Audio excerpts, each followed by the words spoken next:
Und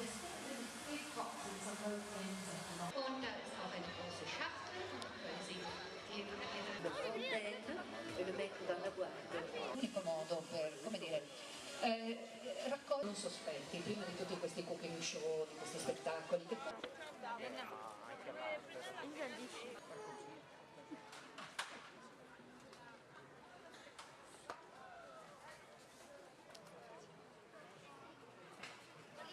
Fünf der Schneemann darstellt.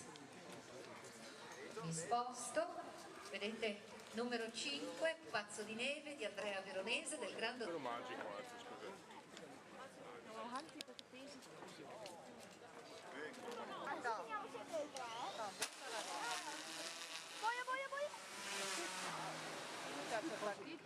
Vediamo, vediamo. Allora io da qui non mi sposto più. Uno per uno. Tu mi fai il mio DJ mi dice che posso procedere. No, faceva lo chef però. Un applauso anche alla fatta del ghiaccio. Sì, è stato gentile con noi il tempo, perché provate a pensare. Loro vanno dimensionali, per cui non ci stupisce che anche il grande Michelangelo si sia venuto.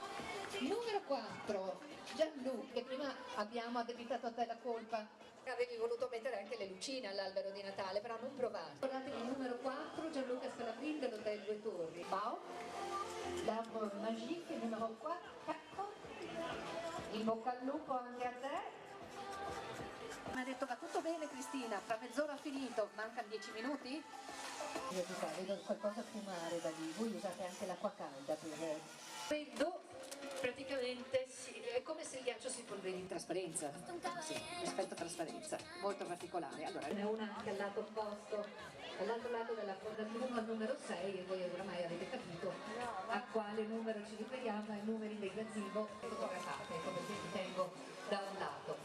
As you can see, ladies and gentlemen, part of we call it the Fana Day, the three things there. You walk along the pedestrian area.